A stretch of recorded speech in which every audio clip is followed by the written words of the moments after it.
എല്ലാവർക്കും നമസ്കാരം. നമ്മുടെ ഓഗസ്റ്റ് 3-ാം തീയതി RRB ഗ്രൂപ്പ് ഡി പരീക്ഷ നടക്കാനായിട്ട് പോവുകയാണ്. എല്ലാ കുട്ടികളും നല്ല രീതിയിൽ പഠിച്ചിട്ടുണ്ടെന്ന് വിശ്വസിക്കുന്നു. പരീക്ഷയ്ക്ക് പോകുന്നതിന് മുന്നേ നമ്മൾ കുറച്ച് കാര്യങ്ങൾ ശ്രദ്ധിക്കണം അല്ലെ. നിങ്ങൾ വളരെ അലേർട്ട് ആയിട്ടിരിക്കേണ്ട കുറച്ച് കാര്യങ്ങളുണ്ട്. അറിഞ്ഞുകൂടാത്തവർക്ക്, അതായത് RRBയുടെ ഗ്രൂപ്പ് ഡി പരീക്ഷ അല്ലെങ്കിൽ NTPC അല്ലെങ്കിൽ RRBയുടെ ഏത് മറ്റ് എക്സാം എഴുതിയ കുട്ടികൾക്കും ഇത് അറിയാമായിരിക്കും. അതേസമയം ആദ്യമായിട്ട് എഴുതാൻ പോകുന്ന കുട്ടികളാണെങ്കിൽ ഈ ഒരു കാര്യങ്ങളെ ശ്രദ്ധിച്ചിട്ട് തന്നെ പോവുക. നിങ്ങൾ എന്ത് ചെയ്യരുത്, കുറെ കാര്യങ്ങൾ നമുക്ക് വരാൻ സാധ്യതയുള്ള കുറെ മിസ്റ്റേക്കുകൾ ഉണ്ട്. അത് അവോയ്ഡ് ചെയ്യാനായിട്ട് നിങ്ങൾക്ക് വേണ്ടിയിട്ടാണ് ഈ വീഡിയോ ചെയ്യുന്നത്. അതുകൊണ്ട് എൻറ്റയർ വീഡിയോ കാണാനായിട്ട് ശ്രമിക്കുക. സ്കിപ്പ് ചെയ്യാതെ വീഡിയോ കാണുക കേട്ടോ. നമ്മുടെ പരീക്ഷ ഓഗസ്റ്റ് 3-നാണ് സ്റ്റാർട്ട് ചെയ്യുന്നത്. എല്ലാവർക്കും, അതായത് ഏകദേശം ആ ഒരു ടൈമിൽ എക്സാം എഴുതാൻ വേണ്ടി പോകുന്ന കുട്ടികൾക്ക് സിറ്റി ഇന്റിമേഷൻ വന്നിട്ടുണ്ടായിരിക്കും. അതായത് നിങ്ങളുടെ പരീക്ഷയ്ക്കും 10 ദിവസം മുന്നേ ആയിരിക്കും സിറ്റി ഇന്റിമേഷൻ വരുന്നത്. നിങ്ങളുടെ എക്സാമിന് 3 ദിവസം മുന്നേ ആയിരിക്കും നിങ്ങളുടെ കോൾ ലെറ്റർ, അതായത് നിങ്ങളുടെ അഡ്മിറ്റ് കാർഡ് വരാനായിട്ട് പോകുന്നത്. ഇനി പ്രധാനമായിട്ടും ശ്രദ്ധിച്ചിരിക്കേണ്ട കാര്യങ്ങൾ എന്തൊക്കെയാണെന്ന് നമുക്ക് നോക്കണ്ടേ. അതായത് നമ്മുടെ പരീക്ഷയ്ക്ക് പോകുന്നതിന് 3 ദിവസം മുന്നേ നിങ്ങളുടെ അഡ്മിറ്റ് കാർഡ് വരും. അപ്പൊ തന്നെ നിങ്ങൾ എന്ത് ചെയ്യുക, നിങ്ങളുടെ അഡ്മിറ്റ് കാർഡ് പ്രിന്റ് ഔട്ട് ചെയ്ത് വെക്കാനായിട്ട് ശ്രമിക്കണം. എക്സാമിന് പോകുന്നതിന്റെ അന്ന് രാവിലെ എടുക്കാം, അല്ലെങ്കിൽ ഉച്ചയ്ക്ക് എടുക്കാം, അല്ലെങ്കിൽ തലേ ദിവസം എടുക്കാം എന്നുള്ള ആറ്റിറ്റ്യൂഡ് മാറ്റിയതിനു ശേഷം നമ്മുടെ പരീക്ഷയാണ്, നമ്മുടെ ജീവിതമാണ് എന്നുള്ള ആ ഒരു ബോധത്തോടു കൂടി എപ്പോഴാണോ നിങ്ങളുടെ ആ ഒരു ഇക്കോൾ ലെറ്റർ കയ്യിൽ കിട്ടുന്നത്, അല്ലെങ്കിൽ നിങ്ങളുടെ മെയിലിൽ കാണാനായിട്ട് പറ്റുന്നത്, ആ ടൈമിൽ തന്നെ നിങ്ങൾ എന്ത് ചെയ്യുക, ഡൗൺലോഡ് ചെയ്ത് വെൽ പ്രിന്റഡ് ആയിട്ട് എടുത്തു വെക്കാനായിട്ട് ശ്രമിക്കണം. എക്സാം ഹാളിൽ പോകുന്ന സമയത്ത് എന്തൊക്കെ കാര്യങ്ങളാണ് നിങ്ങൾ കൊണ്ടുപോകേണ്ടതെന്ന് അറിയാമോ? പ്രധാനപ്പെട്ട ഒന്ന് എന്താണ്? നമ്മളുടെ അഡ്മിറ്റ് കാർഡ് തന്നെയാണ് അല്ലെ. നിങ്ങളുടെ ഈ അഡ്മിറ്റ് കാർഡ്, ഇക്കോൾ ലെറ്റർ നിങ്ങൾ എന്ത് ചെയ്യുക, പ്രിന്റ് ഔട്ട് എടുത്ത് വെക്കുക. നല്ല പ്രിന്റഡ് എടുത്ത് വെക്കാനായിട്ട് ശ്രമിക്കണം. ഓക്കെ, അടുത്തത് നിങ്ങളുടെ വാലിഡ് ആയിട്ടുള്ള ഒരു ഫോട്ടോ ID പ്രൂഫ്. വാലിഡ് ആയിട്ടുള്ളതെന്ന് പറഞ്ഞു കഴിഞ്ഞാൽ അത്യാവശ്യം നിങ്ങൾ റീസെന്റ് ആയിട്ടൊക്കെ എടുത്തിട്ടുള്ള, അതായത് നിങ്ങളുടെ കുഞ്ഞിലത്തെ ആധാർ കാർഡൊന്നും കൊണ്ടുപോകരുത്. നമ്മളൊരു കുഞ്ഞായിരുന്ന സമയത്ത് എടുത്തിരിക്കുന്ന ആധാർ കാർഡൊക്കെ കാണും, അതൊന്നും കൊണ്ടുപോകരുത്. റീസെന്റ് ആയിട്ടുള്ള, അതായത് വാലിഡ് ആയിട്ടുള്ള ഒരു ID പ്രൂഫ് കൊണ്ടുപോകാനായിട്ട് ശ്രമിക്കുക. എന്തൊക്കെ ID പ്രൂഫ് കൊണ്ടുപോകാൻ പറ്റുന്നതെന്ന് വെച്ച് കഴിഞ്ഞാൽ, ഒന്ന്, നിങ്ങൾക്ക് നിങ്ങളുടെ ആധാർ കാർഡ് കൊണ്ടുപോകാനായിട്ട് പറ്റും. എല്ലാ കുട്ടികൾക്കും ഉള്ള ഒരു ID പ്രൂഫാണ് ആധാർ കാർഡ് എന്ന് പറയുന്നത്. ഒന്നെങ്കിൽ നിങ്ങൾക്ക് നിങ്ങളുടെ ആധാർ കാർഡ് കൊണ്ടുപോകാം, ഇല്ലെങ്കിൽ വോട്ടേഴ്സ് ID കാർഡ് കൊണ്ടുപോകാം, ഡ്രൈവിംഗ് ലൈസൻസ് കൊണ്ടുപോകാം, പാസ്പോർട്ട് കാർഡ് കൊണ്ടുപോകാം, പാസ്പോർട്ട് കൊണ്ടുപോകാം. ഇതിൽ ഏതെങ്കിലും ഒന്ന് നിങ്ങൾ എന്ത് ചെയ്യുക, തീർച്ചയായിട്ടും അതിന്റെ ഒറിജിനൽ ഐഡന്റിറ്റി പ്രൂഫ് തന്നെ കൊണ്ടുപോകാനായിട്ട് ശ്രമിക്കുക. കൊണ്ടുപോകാനായിട്ട് ശ്രമിക്കുക എന്നല്ല, ഒറിജിനൽ ID പ്രൂഫ് മാത്രമേ അവിടെ വാലിഡ് ആയിട്ട് എടുക്കത്തുള്ളൂ. അതുകൊണ്ട് തീർച്ചയായിട്ടും ഈ ഒരു സംഭവം മറന്നു പോകരുത്. ഓക്കെ, ലാസ്റ്റ് നിങ്ങൾ നിങ്ങളുടെ പാസ്പോർട്ട് സൈസ് ഫോട്ടോഗ്രാഫ് കൊണ്ടുപോകും. ഇതും റീസെന്റ് ആയിട്ട് എടുത്തിട്ടുള്ള, പഴയ നിങ്ങളുടെ പാസ്പോർട്ട് സൈസ് ഫോട്ടോ ഒന്നും കൊണ്ടുപോകരുത്. നിങ്ങളുടെ കയ്യിൽ പാസ്പോർട്ട് സൈസ് ഫോട്ടോ ഇല്ലെങ്കിൽ ഓടിച്ചെന്ന് തന്നെ പുതിയൊരു പാസ്പോർട്ട് സൈസ് ഫോട്ടോ എടുക്കാനായിട്ട് ശ്രമിക്കുക. അപ്പോൾ ഒന്നോ രണ്ടോ, അതായത് എന്തെങ്കിലും നമുക്ക് ചിലപ്പോൾ ഒരു ആധാറിന്റെ എന്തെങ്കിലും ബയോമെട്രിക് വെരിഫിക്കേഷന്റെ സമയത്ത് ചില കുട്ടികൾക്ക് 2 പാസ്പോർട്ട് സൈസ് ഫോട്ടോയുടെ ആവശ്യം വരുന്നുണ്ട്. അതുകൊണ്ട് നിങ്ങൾ തീർച്ചയായിട്ടും ഒരു 2 ഫോട്ടോഗ്രാഫ് വെച്ചേക്കാനായിട്ട് ശ്രമിക്കാം. ഓക്കെ, അപ്പൊ എന്തൊക്കെ കാര്യങ്ങളാണ് എക്സാം സെന്ററിൽ പോകുമ്പോൾ കൊണ്ടുപോകേണ്ടതെന്ന് ചോദിച്ചു കഴിഞ്ഞാൽ, ഒന്ന്, പ്രധാനപ്പെട്ട ഒരു സംഭവം എന്ന് പറയുന്നത് ഇക്കോൾ ലെറ്റർ ആണ്, നിങ്ങളുടെ അഡ്മിറ്റ് കാർഡ് ആണ്. രണ്ടാമത്തെ കാര്യം എന്ന് പറയുന്നത് നിങ്ങളുടെ വാലിഡ് ആയിട്ടുള്ള ഒരു ഫോട്ടോ ID പ്രൂഫാണ്. ഫോട്ടോ ID പ്രൂഫാണ് റീസെന്റ് ആയിട്ടുള്ള, അതായത് നിങ്ങളുടെ ആധാർ കാർഡോ, നിങ്ങളുടെ പാസ്പോർട്ട് സൈസോ, നിങ്ങളുടെ പാസ്പോർട്ടോ, നിങ്ങളുടെ ഡ്രൈവിംഗ് ലൈസൻസോ, നിങ്ങളുടെ വോട്ടേഴ്സ് IDയോ നിങ്ങൾ എന്ത് ചെയ്യുക, തീർച്ചയായിട്ടും കൊണ്ടുപോകുക. ഒരു വാലിഡ് ആയിട്ടുള്ള ID proof, 2 passport size photograph, അതായത് റീസെന്റ് ആയിട്ട് എടുത്തിട്ടുള്ള 2 പാസ്പോർട്ട് സൈസ് ഫോട്ടോഗ്രാഫ്. ഇത്രയും 3 സംഭവങ്ങൾ മാത്രമേ നിങ്ങൾ പരീക്ഷാ ഹാളിൽ പോകുമ്പോൾ കൊണ്ടുപോകാനായിട്ട് പാടുള്ളൂ. എന്തെങ്കിലും എക്സ്ട്രാ തിങ്സ്, അതായത് നിങ്ങൾക്ക് വിചാരിക്കും ചിലപ്പോൾ എക്സാം എഴുതാൻ സമയത്ത് മാത്സ് ചെയ്യാനായിട്ട് എനിക്ക് പേനയും പേപ്പറിന്റെ ഒക്കെ ആവശ്യമുണ്ട്, അത് കൊണ്ടുപോകണോ എന്നുള്ള ചിന്തയൊക്കെ മാറ്റി വെച്ച് ചില കുട്ടികളൊക്കെ പേനയൊക്കെ കൊണ്ടുവരുന്നുണ്ട്. അതിന്റെ ഒന്നും ആവശ്യമില്ല, ഒന്നും എക്സ്ട്രാ തിങ്സ് കൊണ്ടുപോകേണ്ട ആവശ്യമില്ല. ഇത് 3 മാത്രം നിങ്ങൾ കൊണ്ടുപോയാൽ മതി.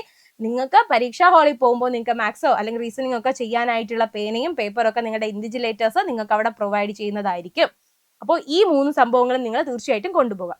ഇനി ഒരുപാട് പേര് വിട്ടുപോകുന്ന, അല്ലെങ്കിൽ എന്താ പറയുന്നത്, ശ്രദ്ധിക്കാതെ പോകുന്ന കുറച്ച് കാര്യങ്ങളുണ്ട്. അതിനെ പറ്റിയിട്ടാണ് പറയാനായിട്ട് പോകുന്നത്. ഇനി അടുത്ത കാര്യം എന്ന് പറയുന്നത് റിപ്പോർട്ടിംഗ് ടൈമാണ്. നിങ്ങൾക്കറിയാം, നിങ്ങളുടെ ആ ഒരു സിറ്റി ഇന്റിമേഷൻ വരുന്ന സമയത്ത് തന്നെ എപ്പോഴാണ് നിങ്ങൾ എത്തേണ്ടത്, റിപ്പോർട്ടിംഗ് ടൈം എപ്പോഴാണ്, ഗേറ്റ് ക്ലോസിംഗ് ടൈം എപ്പോഴാണ്, എക്സാം സ്റ്റാർട്ട് ചെയ്യുന്ന ടൈം എപ്പോഴാണ്, ഏത് ഷിഫ്റ്റ് ആണ് എന്നുള്ള കാര്യങ്ങളൊക്കെ നിങ്ങൾക്ക് അറിയാനായിട്ട് പറ്റും.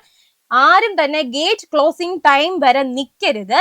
ചില സമയത്ത് നമുക്ക് ബയോമെട്രിക് വെരിഫിക്കേഷൻ ഒക്കെ ചിലർക്കൊക്കെ ലേറ്റ് ആവാം. അതുകൊണ്ട് നിങ്ങളുടെ ഗേറ്റ് ക്ലോസിംഗ് ടൈമിനും ഒരു 15 മിനിറ്റ്സ് മുന്നേ നിങ്ങളുടെ എക്സാം സെന്ററിൽ എത്താനായിട്ട് ശ്രമിക്കണം. ഷിഫ്റ്റ് 1ഉം 2ഉം 3ഉം ഉണ്ട്. അത് മനസ്സിലാക്കി, അതായത് ആ ഒരു ഷിഫ്റ്റിന് മനസ്സിലാക്കിയിട്ടുള്ള ഗേറ്റ് ക്ലോസിംഗ് ടൈം ഉണ്ട്. റിപ്പോർട്ടിംഗ് ടൈം എന്ന് പറയുന്നത് ആ ടൈം മുതൽ നിങ്ങൾക്ക് നിങ്ങളുടെ എക്സാം ഹാളിലല്ല എക്സാം സെന്ററിൽ പോകാമെന്നാണ്. ഈ ഗേറ്റ് ക്ലോസിംഗ് ടൈമിനും ഒരു 15 മിനിറ്റ് മുന്നേ നിങ്ങൾ എത്തിയാൽ മതി. ഓക്കെ, അതിന്റെ ഉള്ളിൽ ഒരു ഗേറ്റ് ക്ലോസിംഗ് ടൈം എന്ന് പറഞ്ഞൊരു ടൈം കാണും. അതിനും ഒരു 15 മിനിറ്റ്സ് മുന്നേ നിങ്ങൾ എക്സാം സെന്ററിൽ റിപ്പോർട്ട് ചെയ്യാനായിട്ട് ശ്രമിക്കുക. ലാസ്റ്റ് നിമിഷം വരെ ഇരിക്കാനായിട്ട് നോക്കരുത് കേട്ടോ. ഇനി പ്രധാനമായിട്ടും ശ്രദ്ധിക്കേണ്ട മറ്റു കാര്യങ്ങൾ, എഴുതിയ കുട്ടികൾ അല്ലെങ്കിൽ RRB പരീക്ഷ, SSC പരീക്ഷ, ബാങ്ക് എക്സാം ഒക്കെ എഴുതുന്നവർക്കറിയാം. അതേസമയം ആദ്യമായിട്ട് എഴുതാൻ പോകുന്നവരോടാണെങ്കിൽ അവരുടെ ഡ്രസ് കോഡ് ഒന്ന് ശ്രദ്ധിക്കുക.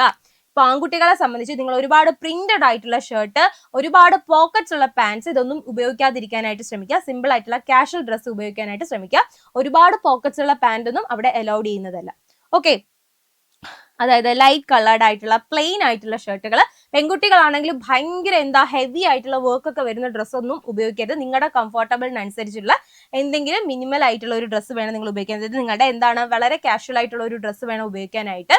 ഒത്തിരി പ്രിന്റഡ് ആയിട്ടുള്ള ടീഷർട്ടുകൾ അങ്ങനെയൊന്നും നിങ്ങൾ ഉപയോഗിക്കരുത്. അവിടെ പോകുമ്പോൾ കുറച്ച് ചെക്കിംഗ് ഒക്കെ കാണുന്നതാണ്. ഇനി ബോയ്സിനെ സംബന്ധിച്ച് നിങ്ങൾക്ക് പാൻസിന്റെ ബെൽറ്റ് ഒന്നും ഉപയോഗിക്കാനായിട്ട് പാടില്ല. നിങ്ങൾ അവിടെ പോകുന്ന സമയത്ത് അതൊക്കെ നിങ്ങളിൽ നിന്ന് എന്ത് ചെയ്യും, അവര് മേടിച്ചു വെക്കും. ഇനി മെറ്റൽ ജ്വല്ലറി മാത്രമല്ല, ഓരോ ജ്വല്ലറീസും നിങ്ങൾ ഉപയോഗിക്കാനായിട്ട് പാടില്ല. ചില സ്ഥലങ്ങളിൽ നമുക്ക് ഗോൾഡ് ഉപയോഗിക്കരുത് എന്നാണ്.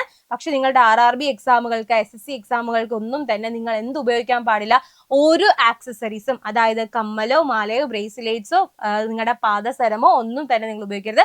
അതിനോടൊപ്പം ഈവൻ നിങ്ങളുടെ ചെറിയ നോസ് പിന്നോ, നിങ്ങളുടെ സെക്കൻഡ് സ്റ്റഡ് അങ്ങനെയൊക്കെ ഉപയോഗിക്കുന്ന കുട്ടികളാണെങ്കിൽ അതുവരെ നിങ്ങൾക്ക് എന്ത് ചെയ്യത്തില്ല, അവിടെ നിങ്ങളെ ഇട്ടുകൊണ്ട് പോകാനായിട്ട് സമ്മതിക്കില്ല. അതുകൊണ്ട് ദയവ് ചെയ്ത് നിങ്ങൾ എന്ത് ചെയ്യുക, അതെല്ലാം നിങ്ങളുടെ വീട്ടിൽ വെച്ചിട്ട് വേണം പോകാൻ. നമുക്ക് അവിടെ ക്ലോക്ക് റൂം എന്ന് പറയുന്നത് ഉണ്ടെങ്കിൽ തന്നെ അത്യാവശ്യം നിങ്ങളുടെ എക്സ്പെൻസീവ് ആയിട്ടുള്ള എല്ലാ ആക്സസറീസും നിങ്ങളുടെ വീട്ടിൽ വെച്ചിട്ട് വേണം നിങ്ങൾ പോകാനായിട്ട് ശ്രമിക്കാനായിട്ട്. ഓക്കെ, അപ്പൊ നോസ്പിന്, ചെറിയ നിങ്ങളുടെ ഹെയർ ബാൻഡ്, ക്ലിപ്പ്, ഇതുപോലും അലൗഡ് അല്ല. ഓക്കെ അല്ലേ?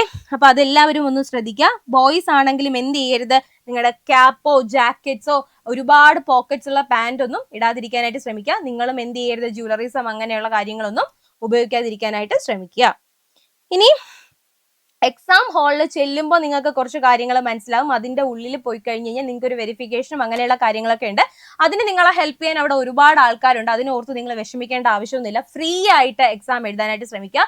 ഭയങ്കര കോൺഫിഡൻസോട് കൂടി, നമ്മുടെ ജീവിതമാണ്, അതുകൊണ്ട് തന്നെ എന്ത് ചെയ്യുക, ഭയങ്കര കോൺഫിഡൻസോട് കൂടി സ്ട്രെസ് ഫ്രീ ആയിട്ട് എക്സാം ഹാളിൽ ഇരിക്കാനായിട്ട് ശ്രമിക്കുക.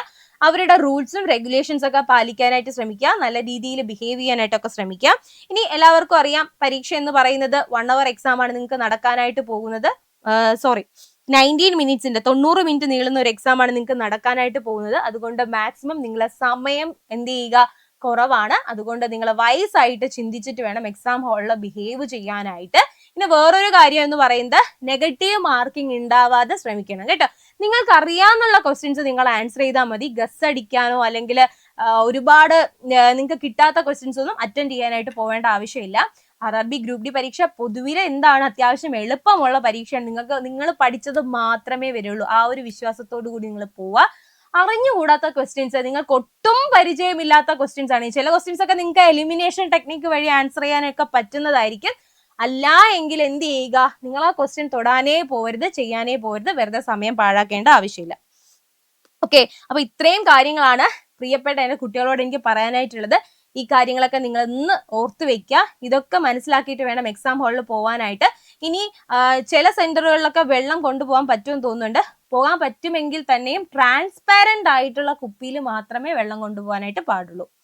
ഓക്കെ, ചില സെന്ററുകളൊന്നും സമ്മതിക്കില്ല. അപ്പൊ ഇപ്പൊ എങ്ങനെയാണെന്ന് അറിയില്ല. അതുകൊണ്ട് ട്രാൻസ്പാരന്റ് ആയിട്ടുള്ള കുപ്പിയിലുള്ള വെള്ളം നിങ്ങൾ ക്യാരി ചെയ്തോ. അവിടെ ചെല്ലുമ്പോൾ ചിലപ്പോൾ അവർ അലൗഡ് ചെയ്യില്ലായിരിക്കും. ഓക്കെ, ഇനി വേറൊരു കാര്യം എന്ന് പറയുന്നത്, കയ്യിൽ മെഹന്തി അങ്ങനെയുള്ള കാര്യങ്ങളൊക്കെ ഇട്ടിരിക്കുന്നവരാണെങ്കിൽ നിങ്ങളുടെ എക്സാം സമയത്തിനും കുറച്ച് നാൾ മുന്നേ ഒന്ന് മാറ്റാനായിട്ട് ശ്രമിക്കുക. കാരണം അവിടെ ബയോമെട്രിക് വെരിഫിക്കേഷൻ ഒക്കെ ഉണ്ട്. ചില സമയങ്ങളിൽ അതൊരു ഇഷ്യൂ ആയിട്ട് വരാൻ സാധ്യതയുണ്ട്. അപ്പൊ ഇത്രയും കാര്യങ്ങളൊക്കെ നിങ്ങൾ എന്ത് ചെയ്യുക, ശ്രദ്ധിച്ച് തന്നെ നിങ്ങൾ എക്സാം സെന്ററിൽ പോവുക. ആരും ഇതൊന്നും മറക്കരുത്. ഇതെല്ലാം ഓർത്തിട്ട് വേണം പരീക്ഷ എഴുതാനായിട്ട് പോകാൻ. അപ്പൊ എല്ലാവരും അടിപൊളിയായിട്ട് തകർത്ത് പരീക്ഷ എഴുതിയിട്ട് വരണം കേട്ടോ.